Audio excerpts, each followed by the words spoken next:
I'm Executive Director of Lafayette Urban Ministry. As our community once again begins this week of commemoration and celebration of the dream of Dr. Martin Luther King, LUM is very excited to announce the creation of the Lafayette Urban Ministry Dream Team Fund for research and evaluation, and a combined gift of $40,000 of seed money to get the fund up and running. Now, before there was Jubilee Christmas, LUM's tax preparation program, or the summer fifth quarter program.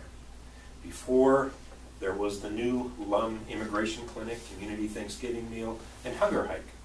Before LUM made it to the list of 99 great organizations confronting poverty and hunger in our nation, there was a dream. A dream that by working together, churches could move beyond theological differences and work in partnership to better the lives of working families and at-risk children in our community. Now, that dream was embodied in the early 1970s in this piece of research that was evaluated, or that was published and funded by Lilly Endowment. And on the cover of this evaluation report of LUM are the names of four, not only dreamers, but four genuine giants in our community. Dr. Jim Davidson, Dr. Tom Hull, the Reverend Don Nead, and the Reverend Ron Elly. Now, Jim Davidson specialized during his career at Purdue University in the Department of Sociology in the sociology of religion. His research tended to be on religious stratification and trends among American Catholics. He is the author of no less than 8 books and articles, more numerous to count. He has won the Sociology Department's Excellence in Teaching Award and Indiana, the state of Indiana's Community Service Award. Dr. Tom Hull was department head of the Department of Organizational Leadership and Supervision at Purdue. And 2 things I just recently learned about Tom is he is a percussionist. You never told us that, Tom. And in the Lincoln household, percussionists are pretty great guys. So I really am glad to know that we have that link. Tom, also something I learned about Tom, I learned Tom's favorite phrase. And Tom's favorite phrase is a verse from the Bible, and it's from the book of John, chapter 8. Ye shall know the truth, and the truth shall set you free. So how appropriate that we are here talking about research, which is all about truth. The Reverend Don Nead, for many, many years, was campus pastor of University Church at Purdue. And one of the things that maybe you didn't know about Ron is that he spent 6 years doing urban ministry in inner city Chicago, and after that he came here to Purdue, and one of the things he did while here at West Lafayette is he supervised LUM's first executive director, our first pastor director, Reverend Ron Elly. He helped in that process. So that was kind of Reverend Nead's entree into the early Lafayette Urban Ministry. And Reverend Ron Elly is probably not going to be with us. He just called a little while ago. The weather has scared him away, but Ron was hired way back in 1964 by Hope Chapel Presbyterian Church. And Hope Chapel Presbyterian Church had a program at the time called the Neighborhood Development Project, and it was a group of a handful of downtown churches that reached out to the South Side neighborhood. Over the years, that program, Neighborhood Development Project, grew and developed into the Lafayette Urban Ministry in 1972. So the idea for LUM came from these 4 gentlemen. The idea for why we are here today also came from these 4 gentlemen. The LUM Dream Team Fund for Research and Evaluation. Eventually they approached LUM, and some further discussions ensued, and what the board finally accepted was a very generous proposal that was funded by these four gentlemen. You have that proposal in front of you. It was recently passed and accepted by the LUM board. The fund will work like this. Basically, there will be a committee of experts put together, some of them from the LUM board, some of them from beyond the community. And on a regular basis, they will review proposals to fund with the revenue from the Dream Team Fund for research and evaluation. The types of things they will be looking for. Now, I'm going to get a little technical for you, so don't glaze over here, but such is the nature of research. The fund will support research and evaluation that will foster LUM's goals and address LUM's needs. Research funded by this permanent fund will document societal level, state level, and local level trends in poverty, explain the fluctuations in various types of poverty, allow LUM the data it needs to modify its policies and programs, and show how participation in LUM's programs impacts low-income people over time.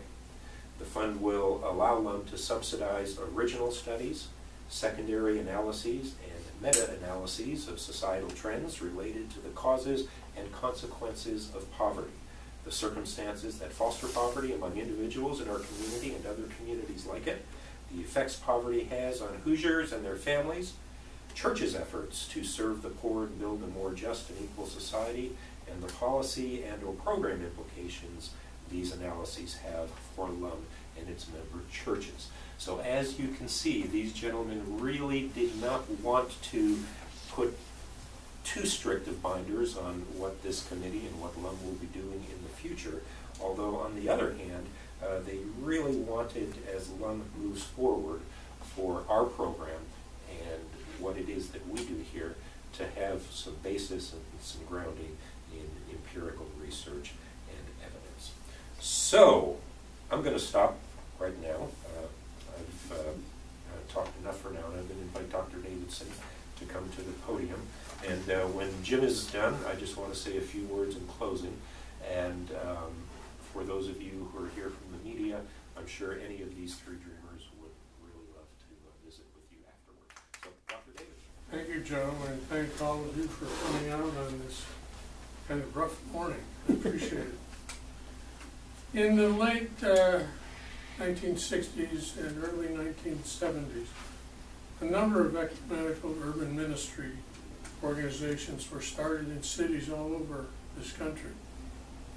Ron Elly was a newly ordained Presbyterian minister and a pastor at Hope Chapel Church on the near south side of Lafayette when he decided to start an urban ministry in Lafayette. He and a small staff did the best they could, but as happened in so many of these newly formed organizations, they soon ran into a number of organizational problems. Burnout, etc. One fateful day, I knocked on Ron Elly's door, and I asked him if I could be of some help. His answer was something like, "Are you kidding me? Or is the Pope Catholic?" We agreed to do a full-scale evaluation of Ron's fledgling group. We asked Tom Hull and Don Nead to join us. Tom was a Quaker and the president of LUM and a professor of organizational studies. In fact, he'd been president of LUM twice.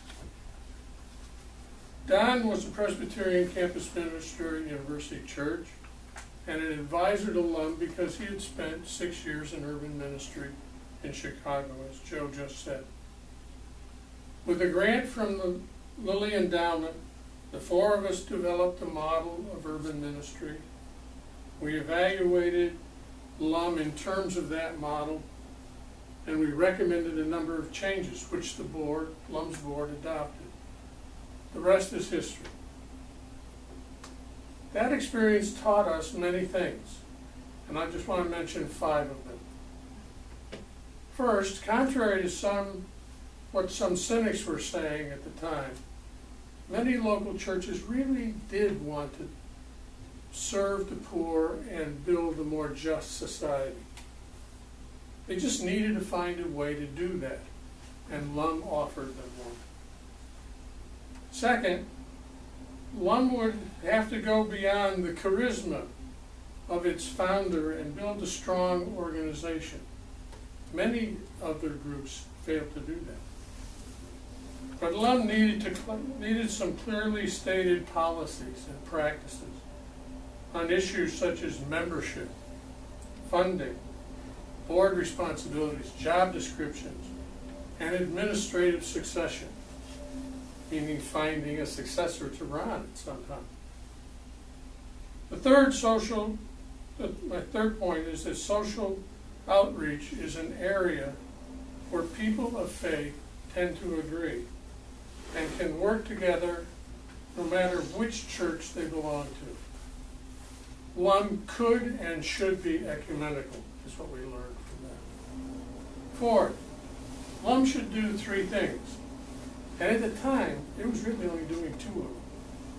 So the three things were: focus your attention on the causes and the consequences of poverty. Don't get involved in extraneous social issues. Second, help the churches develop social outreach programs that fit their cultures, staffing arrangements, and budgets. And LUM wasn't doing that very well at that time. And third, design and manage programs that required more planning, more staffing, and more money than any one church could handle. Fifth, research and evaluation were important factors in LUM's survival and subsequent growth. They helped LUM through a difficult period, one that most ecumenical urban ministries didn't survive. We also laid the foundation on which Joe and many, many other highly dedicated people have built an ecumenical urban ministry that we can all be very proud of. But LUM still needs to dream about its future and what it'll take to make that dream a reality. It always needs to assess its relationships with its member churches, evaluate existing programs, investigate the roots and the ramifications of poverty, and explore new program possibilities. As our experience showed, research and evaluation can help LUM achieve all of these goals. But it takes money to conduct the kind of studies like the one we did. That's why we have worked with Joe and the LUM board to create a fund specifically for research and evaluation. Our gift gets the ball rolling, gets the fund started, but we hope it also will inspire others to support LUM in this aspect of its work. Tom, Don, Ron, and I dreamed about LUM's survival, and our dream has come true. This fund will make it possible for others to dream about LUM's future and find ways for LUM to be an even fuller expression of God's special concern for the poor. Thank you. Thank you, Jim. Really, in closing, just want to mention that while their financial contributions were indeed significant, it is seed money, and that we would like to invite others in the community who may be interested in furthering the betterment of our community and our state through good quality, valid and reliable research and evaluation. We would like to invite them to come to LUM, approach us, learn more about the fund and what we're doing, and see if this might be a good fit for their charitable contributions. And more than anything else, on behalf of the board and staff, I would like to thank these four gentlemen.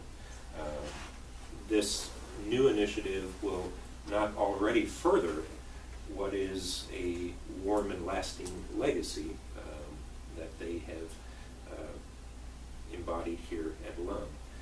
But it will also grow over the years into something that will be very, very important to the people that we serve.